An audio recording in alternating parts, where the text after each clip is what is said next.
Other great thing with this system is if you go into your music, there we go, see there, Discovery Sport. I'm going to turn that down because I've just frightened myself to death when it came on before. But if you click the silver triangle with the 3 red circles at the top, you see there iPhone or Discovery Sport. And if there's no tick by Discovery Sport, just tick it there. We'll go back to the records. It's turned down. I'll click play.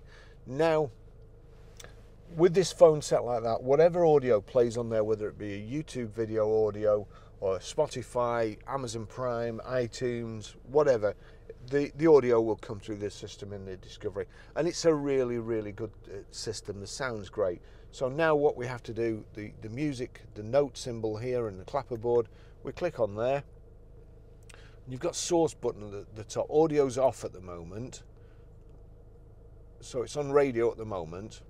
I'm going to turn that down, click source again, and then it brings up the menu, FM radio, AM radio, Bluetooth auxiliary. Click on Bluetooth.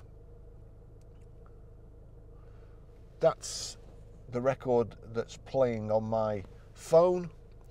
Now then, if I turn this up, like so, and then turn up from here, I can't play it too long or else I'll get a copyright strike, so